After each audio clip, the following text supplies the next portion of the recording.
This podcast and all of its content is not intended to be medical advice and is meant only for general discussion and opinions on topics of interest that may even be highly controversial. Always consult your physician for medical advice. Welcome to the SoulMirror Experiences podcast, where we encourage the exploration of our souls, ranging from meditations to discussions with professionals on all things related to whole wellness. We're your hosts, Rett and Kat, coming to you with cutting-edge topics on spirituality and consciousness and some weird-ass stuff that might just blow your mind.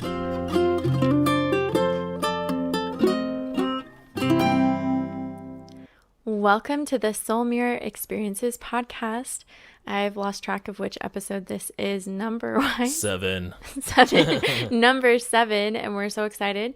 Last 2 podcasts on shame were actually requests from listeners, which is awesome that we are getting that kind of feedback. And today actually is also a request from a listener to discuss anger and kind of interactions and relationships, and whether, when is it valid, when is it not valid, and or justified, and that sort of thing.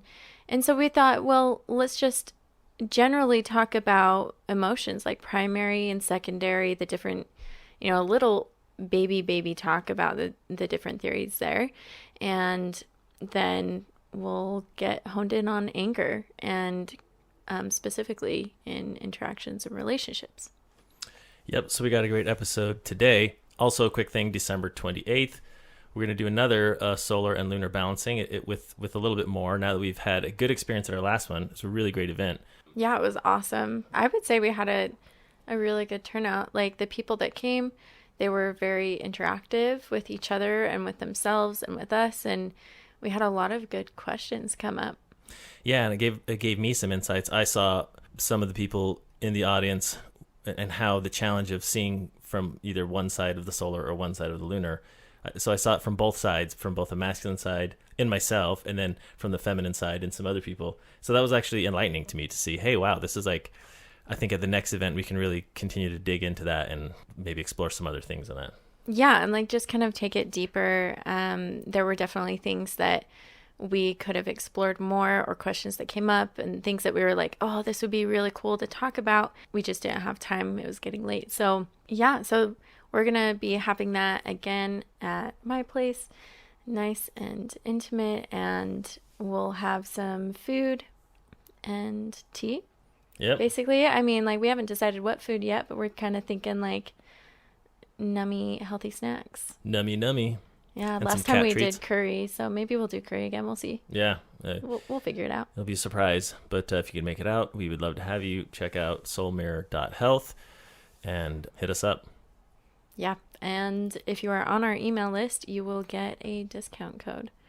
So make sure that you go to our website, SoulMirror.Health, and sign up for our email list to get that discount code, and then you can get your tickets. All right, so we have James Madison University. They have a PDF about the primary emotions versus the secondary emotions. And before we get into that, I want to make sure that it's clear that primary and secondary emotions, there's different theories about that. So if you look it up, you're not going to find any one answer of like, these are the primary, these are the secondary, but there is kind of an overlap a little bit. And rather than, like only do a couple, I want to get real deep, just because I feel like that's going to be more insightful to us, Yeah. So when I think about emotions, actually emotions are really interesting to me because, if you were to look at some view of what really makes us human, obviously we have a frontal cortex. We have a lot more, cognitive abilities and self-awareness type of things. But emotions are interesting in how they play into that whole mix as well. Yeah. And I mean, I feel like when I was younger, it was like the ability to love makes us human and different from animals. And now we know that animals do feel a sense of love. We just don't know like to what extent. But there are certain species that just bond, and Yeah. they care for each other and they care for humans too. Well, I know Jack, for example, very real example. He's licking his foot right now. But, sometimes he'll meow at my door all the time. And I'm always thinking, can he just smell food or something? But he'll follow me around and do that. And then I'll open the door, and really he just comes up and just wants to sit next to me or, he'll start licking my head, too. It's really funny. Yeah, definitely. I think that there's more than just survival there, because animals could pay attention to you because they want to survive. They know you're going to give them food or whatever. But then you also see, them giving us food or gifts or things like that. It's fascinating. Anyway, so when I think of primary emotions, without any research or education or whatever, the first thing that comes to mind is love, anger, fear, joy, sadness. Yeah. Are we close? I think so. I mean, again, looking at that list, it's interesting too to me to see that there's no real consensus. There's lots of it's just theory. Lots of different theories. Like, for example, if we look at the American Psychological Association's definition of a primary emotion. Yeah. It says here, any one of a limited set of emotions that typically are manifested and recognized universally across cultures. The list of primary emotions varies across different theorists. They often include fear, anger, joy, sadness, disgust, contempt, and surprise. Some theorists also include shame, shyness, and guilt. That's interesting because we've been talking a lot about that very thing. Oh, yeah, definitely. And to me, I feel like maybe shame would be more of a secondary emotion. But I guess that's where we just have different theories out there. And it's different ways of looking at it, Mm-hmm. Actually, let's look at the American Psychological Association's Dictionary for Secondary Emotions. They say it's an emotion that is not recognized or manifested universally across cultures, or that requires social experience for its construction. For some theorists, pride represents a secondary emotion, stemming from the conjunction of a primary emotion, joy, and a favorable public reaction. Other secondary emotions include envy, frustration, and jealousy.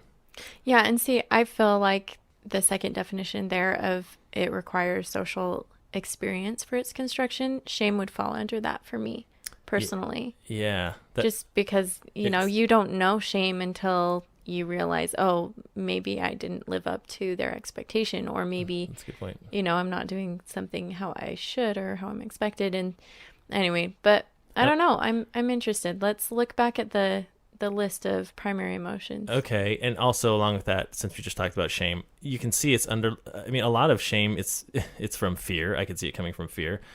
I can see anger it coming from. I can see disgust and contempt with self, right? And sadness. So Surprise. I don't see it coming from joy for some strange reason. Shameful joy. Yeah, I would say it probably comes from more of fear, Yeah. So this is very interesting. And probably some sadness too. Yeah. So fear and sadness. But I don't know. Anyway, so let's play with James Madison's list of primary emotions. There's 8: anger, sadness, fear, joy, interest, surprise, disgust, and shame. So maybe we could just take turns reading each one like we're back in school. So okay. I'll take anger, you take sadness, and so on, and read the descriptors of each emotion that might help us pin down what we're feeling. I don't want to take sadness. That sounds so sad. Let's swap. You take anger. No, I'm just kidding. I'll read it though. Okay. Oh man, I'm such a pain. I'm just trying to help you experience emotions. Oh, okay. Well, teacher Catherine's back. So I'll take anger, you take sadness, and so on. Okay. All right. Anger. So descriptors for anger: fury, outrage, wrath, irritability, hostility, resentment, and violence. Sounds quite intense there. So sadness includes grief, sorrow, gloom, melancholy, despair, loneliness, and depression. Fear would include anxiety, apprehension, nervousness, dread, fright, and panic. Joy, I'll take that one. Joy includes enjoyment, happiness, relief, bliss, delight, pride, thrill, ecstasy, donuts. Did I? Oh, I'm at it. I might have added one of those. I added. You have to figure that out. Which one of these is not like the other? Freedom. For me, freedom is under joy for sure. Yeah. But it's not on that list. I just added that one. Donuts for you, freedom for me. Is that values? Except for in Braveheart, he's screaming out freedom while he's getting his guts ripped out of him. So there was some joy, but also real death when he was screaming that out. Oh, well, I haven't seen that yet. Oh, I just spoiled it. Sorry for me. Has not seen it. That's the end of the movie. Spoiler alert. Late. Okay. Now a lot of you are experiencing anger right now. Okay. So interest. I thought this was interesting because I don't think interest is an emotion initially, but I guess would that be like curiosity? Let's see. It says acceptance, friendliness, trust, kindness, affection, love, and devotion. So where I was initially saying, like fear, sadness, joy, love, like that sort of thing, then I guess interest would be love. I don't know. Like, I guess so. Because if you're interested, you're going to give and receive love. Yeah. If you're not interested, you're not going to give or receive. What was interesting to me was how you were interested in interest, so I was like, that's a lot of overlapping interests. But what I'm saying is, did you experience any of that when you thought it was interesting that you saw interest as a emotion? But, yeah, probably. I mean, acceptance, right, is one of those, as well as trust. And when I'm learning, you have to demonstrate both acceptance and trust. You know what else? It could have been the next one, which is surprise. Oh, yeah, which totally. is shock, astonishment, amazement, astound, and wonder. That's a good word, wonder. Wonder. That's kind of like, it's when you look at like nature, or you go out in nature, I feel like maybe you have a bit of joy and surprise. Well, and interest, I guess, because you're amazed. You feel filled with wonder. Yeah, or like seeing snow for the first time in person. Yeah. Definitely. Or for me, seeing a cow for the first time in person. Yes. It ended in tears and hyperventilating, but did it like sit on you? But now I like them, and I definitely hug them and talk to them. Wait, now you really? I'm not familiar with this experience. Okay. Maybe we should finish. We have two more. Okay. 2 more primary emotions. I'll take disgust. You take shame. Oh no, I'm taking shame. Okay. And then I'll tell the cow story. Okay. Okay. So disgust, contempt, disdain, scorn, aversion, distaste, and revulsion. Ugh. Okay. All of those just. Ugh. Yeah. They like taste gross to say. It is. Like that's kind of how people felt after Game of Thrones ended, the ending for Game of Thrones. I didn't watch Game of Thrones, but I did witness. Some people can't even watch it for the same reason, just because it's too much. Just because they know. Revulsion of just the actual violence that's in the show. Oh, and really? Gratuity, yeah. Oh. Yeah, so. I just heard that people were disappointed about the ending. Well, I was as well, but it's fine. I guess I don't think of Game of Thrones of being gratuitous as much as the Bible. Sexually. Oh no, it was charged, highly sexually gratuitous as well. Yeah. Oh, okay. Yeah, all of it. Yeah. Just all of it. Shock factor. Yes. Okay. Well, okay. Shame. Take it. Oh, shame includes guilt, embarrassment, chagrin. That sounds like kind of nice, actually. I mean, it sounds unless French. you say it like an American. Like chagrin. You got some chagrins going on. Remorse, regret, and contrition. Wow, contrition. So again, the 8 are anger, sadness, fear, joy, interest, surprise, disgust, and shame. And interest is kind of also love. Yeah, it is. Which is interesting. Yeah. Devotion, yeah. Well, okay, the cow story. Are you ready for this? Yeah, please. Yeah, story time with Catherine. This is good. I love telling stories. It's story time. It's so I've only ever seen cows in the distance, right? my whole childhood. Like, are you talking about like driving on the freeways between going to Vegas or something? Yeah, and you see them like far away, never up close. You're always in a moving vehicle far away. Okay. And you see it on TV, right? You see cows on it You see cows on TV. I have, yes. And on your milk carton sometimes. And yeah, the little picture, like paintings and stuff like that. I've never seen them in person, really, that I can remember. Maybe at like a petting zoo as a toddler, maybe. I don't know, but I don't remember it. Anyway, so my first boyfriend in high school, who ended up being my husband, his family had cows, and they still had some even after, selling a lot of their land and those sorts of things around the same time that I met him. And he needed help feeding the cows. So we drove out into farm country. And the first thing I noticed was like, it smells like poo. Yes. Mixed with grass and dirt and water. They do have like 8 stomachs or something weird like that. I mean, they have, They make some nice smells. Anyway, so just farm country in general. It smells like manure and wet grass and dirt if it's dry. Anyways. Joy. Which I initially had a hard time with, being kind of like a suburban city girl. And now today you would never know that because I want a cow at some point, and I'm fine being in the country and nature and getting muddy and all that stuff, but I didn't used to be.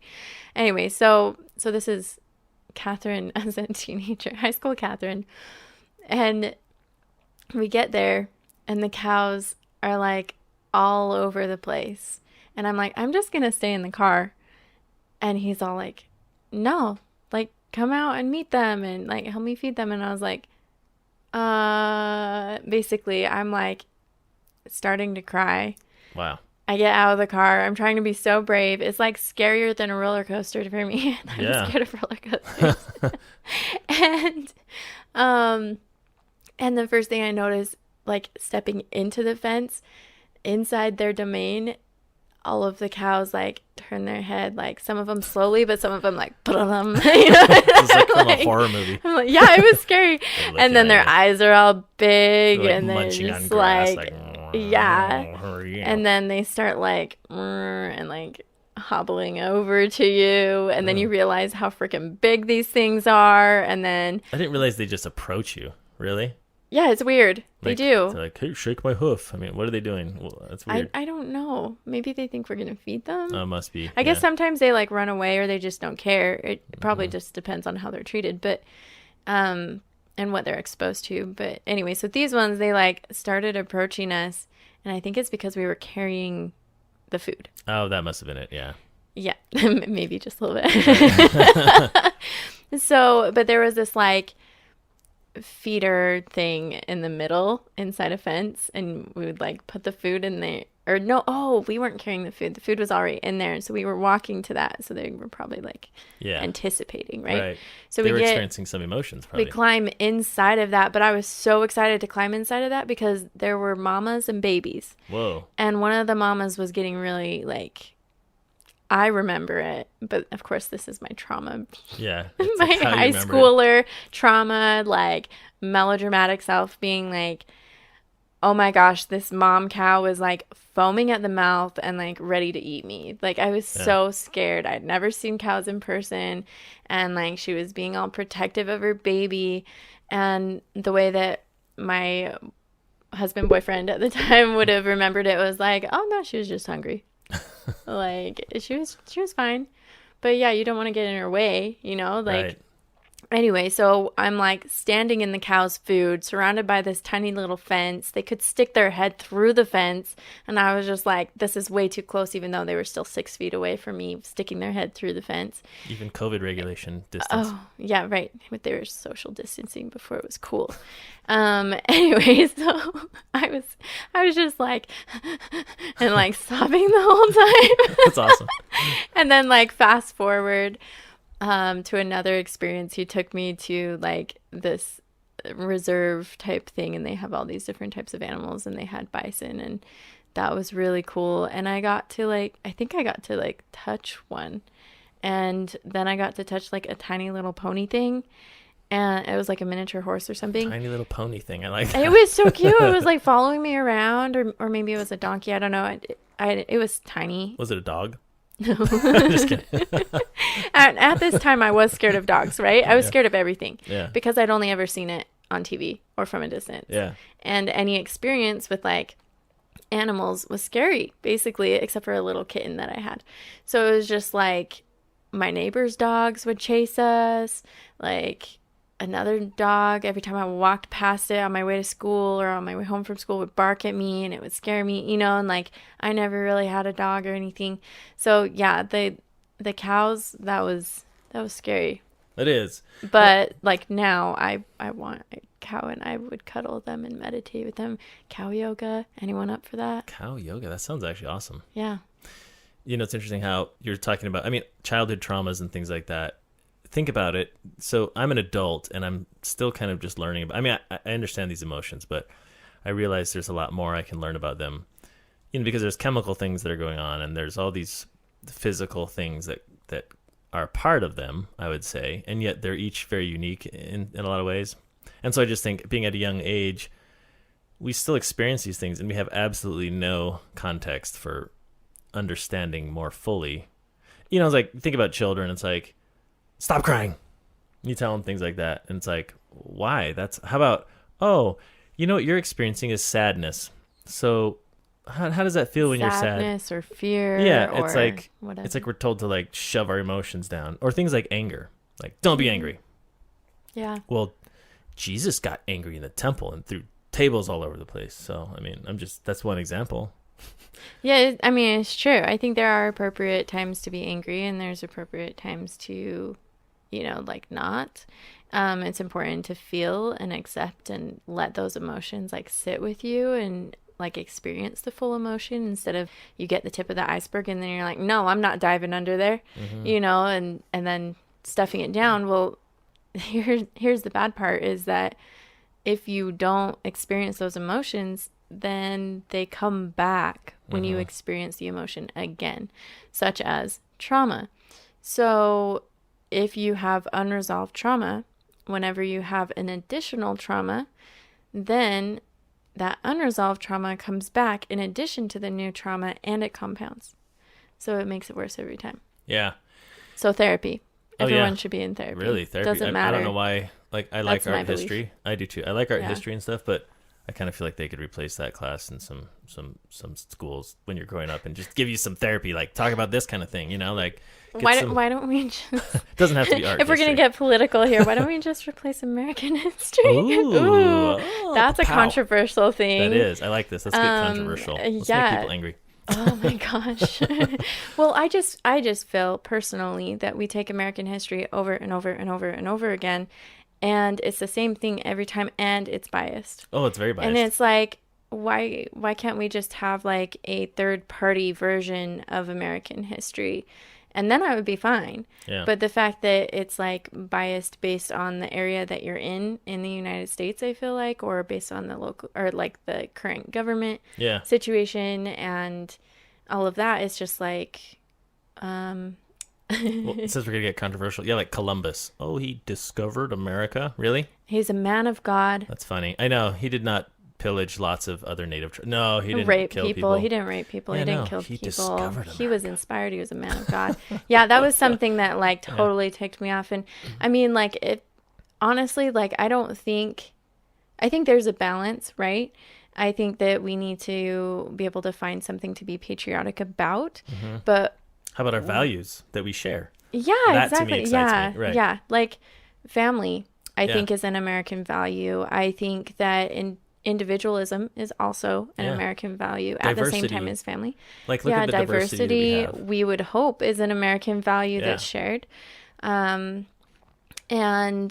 you Yeah. know, freedom of speech and things like that. So we might not agree on everything, but I feel like that is really something to be patriotic about, and that is something that I didn't realize when I was so stuck in anger. Yeah. And that anger kind of came from feeling like I was lied to, basically, and then in college discovering all of the shit that went down, and it's like, wow, why didn't they teach us this in American history? Why don't we take accountability? You know, like, why doesn't each, and it's not just America, it's like every country. It every is. country has its secrets and its skeletons in the closet.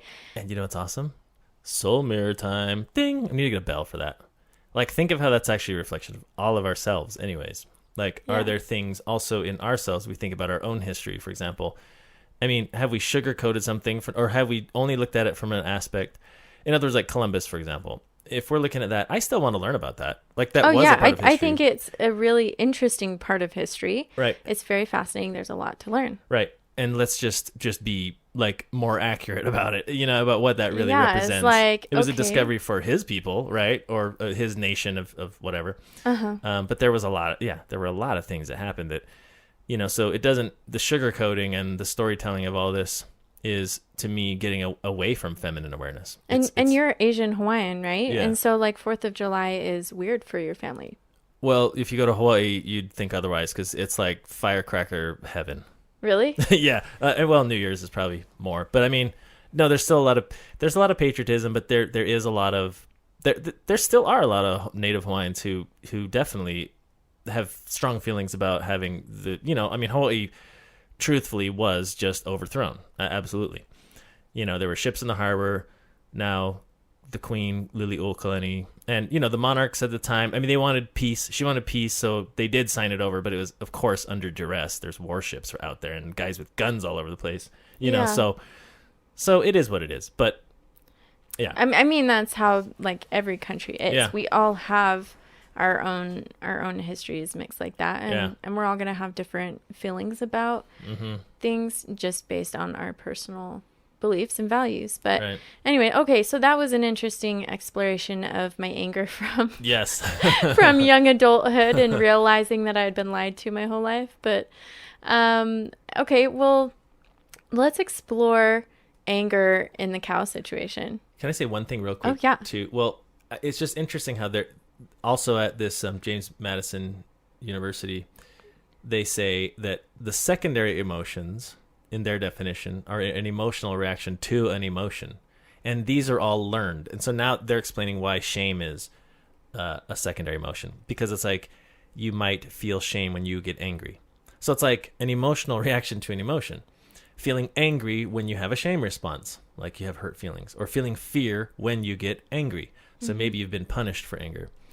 So they're saying these are not the secondary ones are not wired into our bodies and brains, but are learned from our families, culture, and others. So that's a really big one. Yeah, on it's shame. interesting that they list it in both primary and secondary, and it's almost like they view it as like it depends on the circumstance. Yeah. Right? Like what causes that. And like I would even say like sadness could lead to a secondary emotion of anger. For sure. Right? Yeah, they layer themselves upon each other. Yeah. Here's their power piece, or their empowerment concept. It says, when you have a secondary emotion, the key is to figure out what the primary emotion, the feeling at the root of your reaction is, so that you can take an action that is most helpful. So that's pretty good. Yeah, so figure out where it's coming from. Like so for example, I was so angry at said boyfriend after the cow experience. I was kind of excited, and then I was like kind of angry, but before I was angry, I was freaked out. I was scared and I was sad, and that anger kind of came from that, where I was just like, I almost like I felt betrayed a little bit because I thought that it would be a fun, calm experience, and instead there's this like freaking cow foaming at the mouth. But in reality, what actually happened was not that. I just didn't understand. I didn't know animal behavior. I had never been around it besides from nature videos, And so it's just like seeing it in person. It wasn't necessarily him that I felt betrayed by. It was like just life in general, the lack of experience that I had, that I was just like, oh my gosh, like I've never been around large live animals really before. Even though you felt utterly betrayed. Yeah, I mean, I remember like utterly. Dad joke. I guess I had a couple of limited experiences, like a petting zoo, or there was a 4th of July or something that my cousins had horses and they let us ride the horse. And however, that was also a scary experience because I was riding it alone. So I freaked out. I think there was one time that I did have someone riding it with me, but it was just like, I just didn't have enough understanding. And so then I felt angry. Not necessarily, I realize now I was projecting my anger onto him, but he didn't deserve that because how would he know? Like he had so much experience around those types of animals his whole life. Yeah. And so it just wasn't anything to him to see that possible reaction, So what's interesting, so you also mentioned that, you're experiencing these secondary emotions. All of these I'm looking at, like feeling shame when you get angry, or angry when you are, sad when you get angry. Are there positive secondary emotions? In other words, if these are learned responses, is there a possible way that if we change our outlook and society and what we value, can we have secondary emotions like, I'm just going to pull random ones out here. Oh, I had, sadness. And now because of culture and how we understand things and value things, but I can find joy out of that, or maybe surprise, wonder, or something. Yeah, or I would say like love, affection, devotion, like all of that. So the interest one can lead to joy. That's really good. I just like the aspect here that, we think of society and we think of our societal imprint, I guess you call it.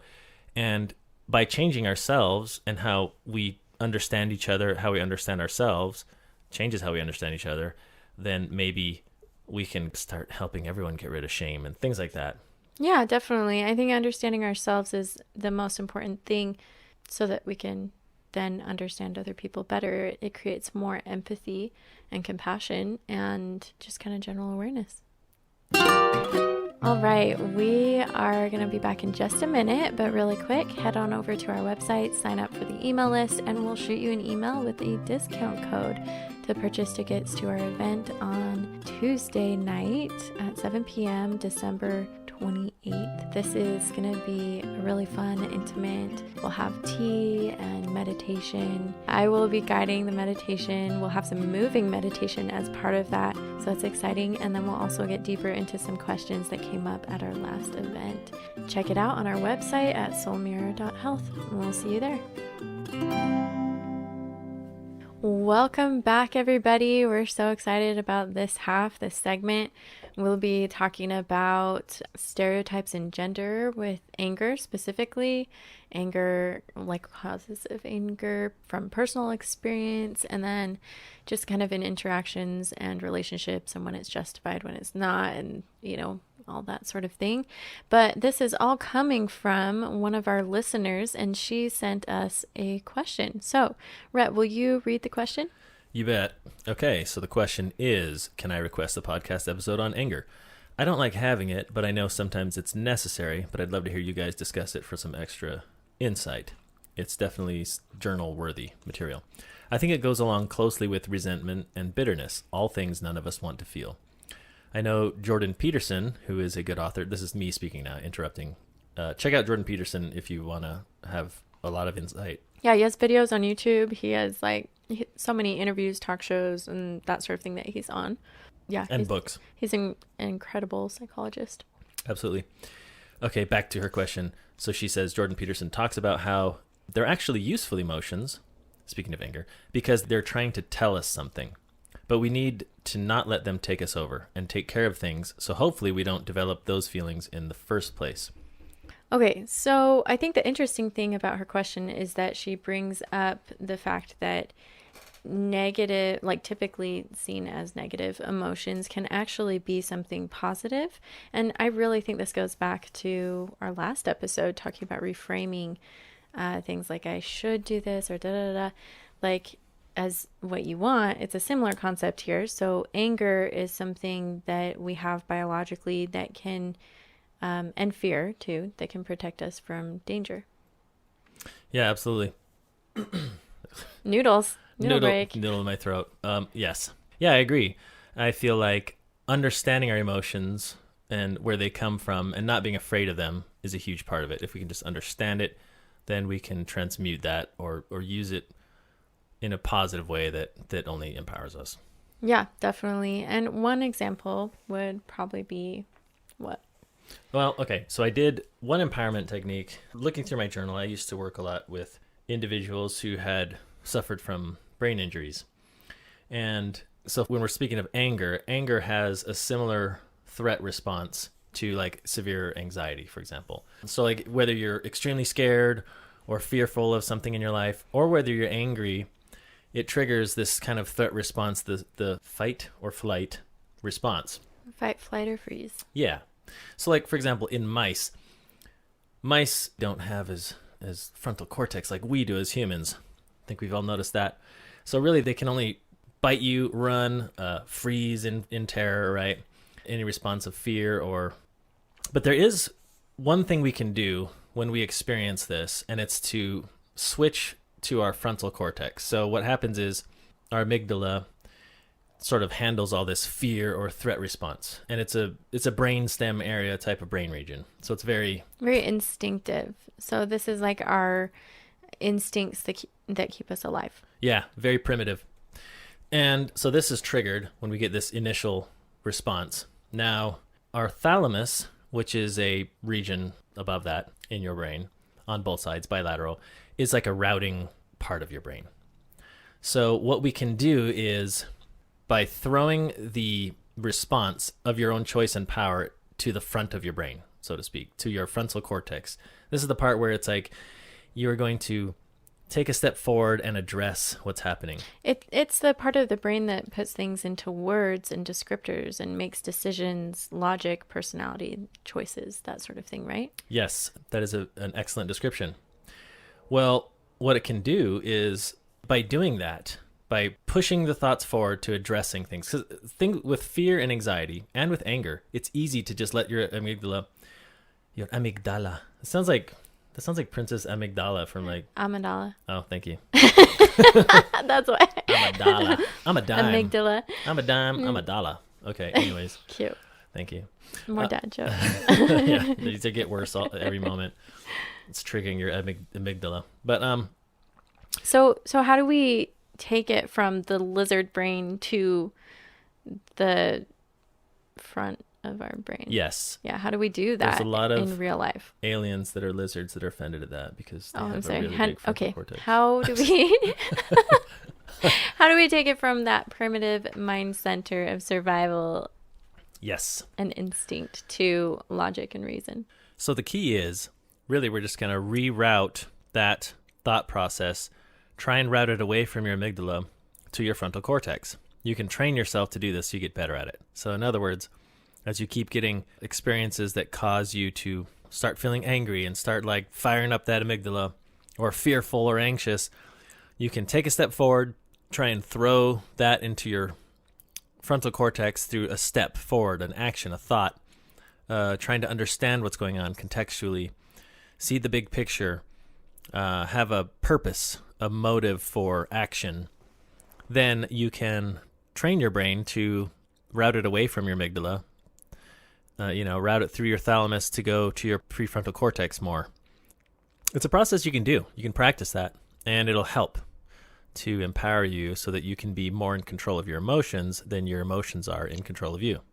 Okay, so one thing we can do is it's step forward towards the threat. Now, obviously, in an anger situation, this sounds like you're becoming aggressive towards someone, but really it's like addressing and thinking about sort of like understanding and accepting the anger in this case. So actually, I do something with my daughter. This is a really good thing. If she feels angry, sometimes we feel out of control when we're that amygdala just kind of takes over and we just want to like lash out, be angry, say hurtful things, do whatever.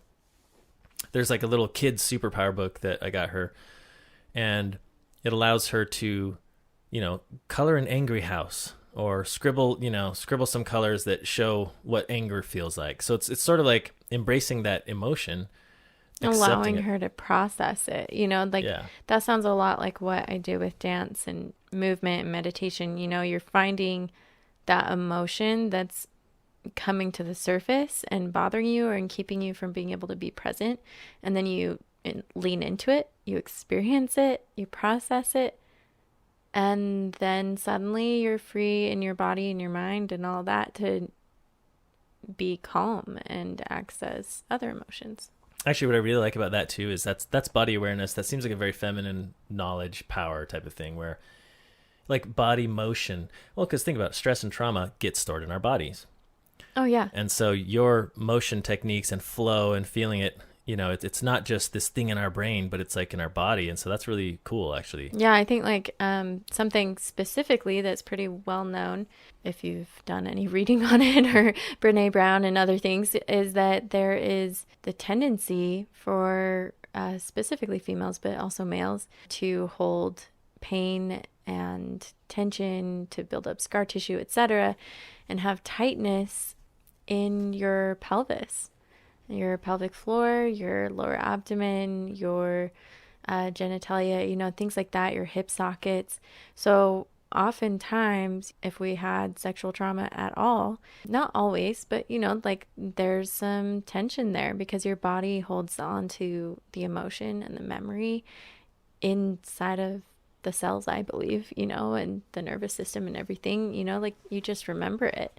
And when you say like, oh, I have muscle memory in dance or athletic, whatever, I guess they would use it too, but just like muscle memory on how to do things, then the muscle memory, I think, extends also to past traumas. And so it's like, nah, I'm not going to spread my legs for you, and so it like tightens up. And so I think that there's a lot there to be explored, but specifically let's get into relationships and interactions, whether or not it's justified to be angry, and when is that anger a sign to leave a relationship, and when is that anger a sign that, oh, you need to be more compassionate, basically. Can I just say one more thing too? Because that brought up the whole trauma memory in our cells and body. I think there's so much more to that science has barely tapped into. For example, the University of Virginia study, which I think I did bring this up in a previous podcast, where children are born and they have memories. The ones who remember their past lives often have like traumatic memories of a previous life death.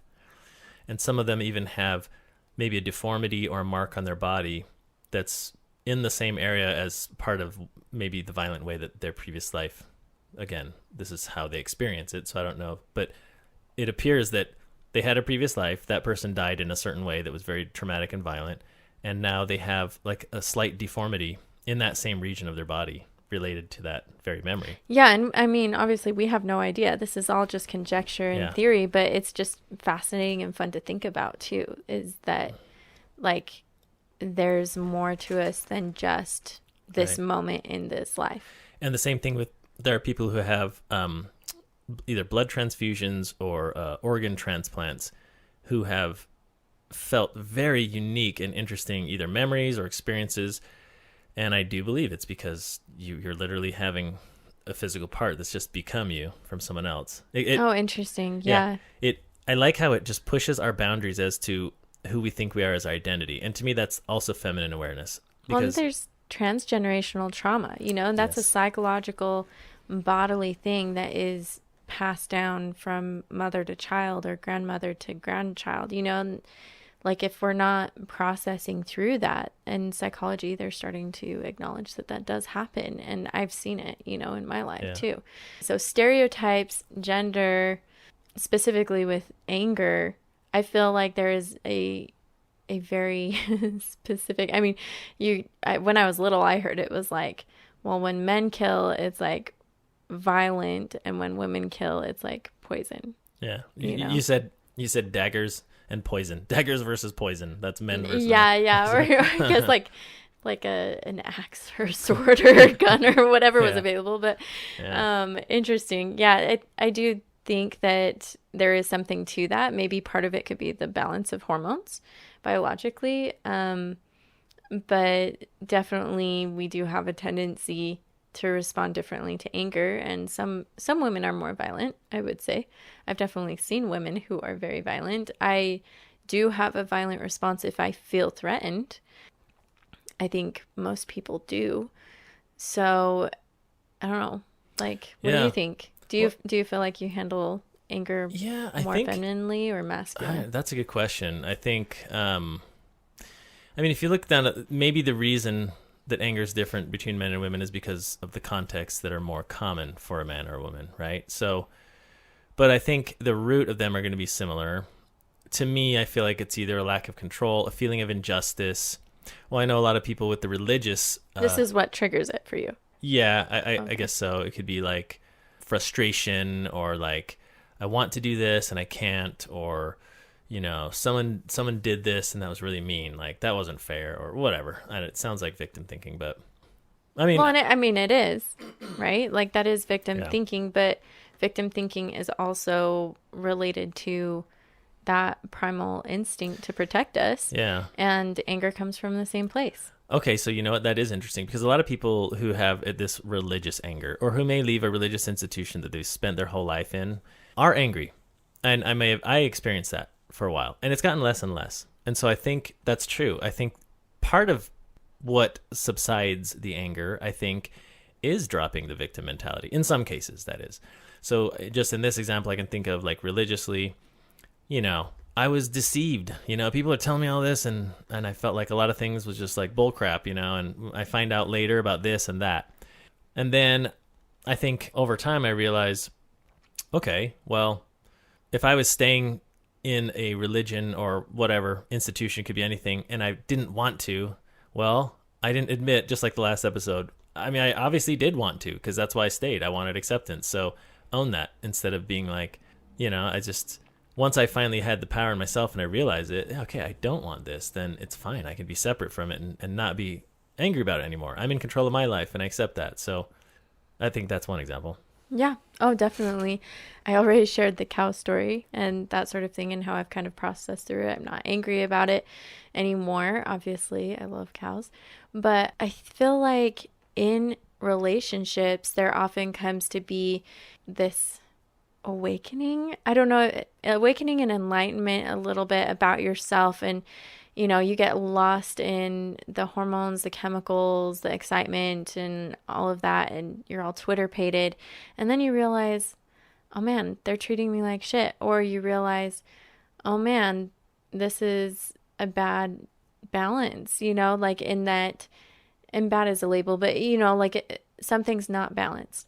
And our listeners' request, I believe, I talked to them in person about it too, was when is it a red flag, like get out of there and it's justified because it's serving that purpose? Or when is it that I'm overreacting, and I need to have more compassion? And I think that that's a really a hard question, because it just depends on the context. It depends on the people, like their intention and all of that. And so it's just like ultimately what is best for you, while also choosing, is this something, like if you're not in danger and you're having anger or frustration or bitterness or something like that, you can talk about it. You can work it out. You can get a therapist involved. You can do a lot of things to just kind of express, hey, when you do this, I feel this way.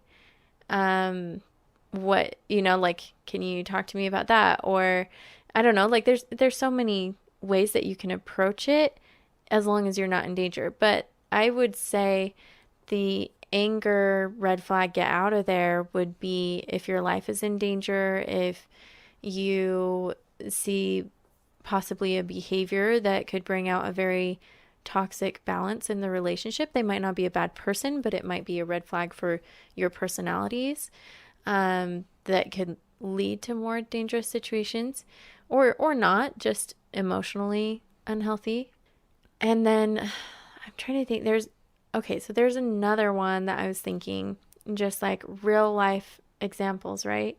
So if I'm having a hard time and a guy sees that as an opportunity to get some like physical love out of that, and they manipulate the situation, that would be a red flag, and it would be justified anger, and it would be like, no, don't see that guy again, Let's say they're having a bad day and you do that to them, like hopefully they would get that red flag. And if it was unintentional, and maybe that's the only way you know how to express things, that's fine. But I do feel like it's something to talk about. And if it's something that they're not willing to talk about or take accountability for, or like if there was like no misunderstanding, it truly was intentionally misusing you, then that would be a justified anger response, I would feel like. Yeah. You know, this also brings up something that's interesting, because I think I want to put that in the Soul Mirror journals. Like, for example, if they're, and this is why being aware of emotions is really awesome, and paying attention to those things. For example, if you have been journaling and you are tracking and saying, you know, and you have on your calendar and you just mark down days you're really angry about things. And we did talk about this before. You know, if you're snapping at your coworkers or your spouse or your kids, then you got to think, okay, wait, what is the root cause of this? So anger can be a sign of repression. It can be a sign of a lot of imbalances that you have in your life that may need some adjustments. But if you can boil that down to where that's coming from, that's an empowering tool for you, because you can make a change, or you can address something that you're repressing about yourself or about a situation or about a relationship. And then you can learn something about yourself, empower yourself to make a change that might empower you and your life better. Yeah, definitely. Well, I think we could probably do another episode about this in the new year. We do have a holiday episode planned, but for today, I think that this is a good place to stop, and then we can get nitty gritty and all of that in the next part 2, anger after the holidays. Yeah. So hope you have an angry holiday season. No, No, stop. I hope it's full of joy and love, and whatever you value. Even if we don't all agree on how to celebrate, we can agree on values. Have a joyous, interesting, and surprising holiday season. And be empowered through authenticity. And don't forget to head over to our website and purchase your ticket. Well, first sign up and get a discount, then purchase a ticket. And we will see you on Tuesday, December 28th. We'll see you there.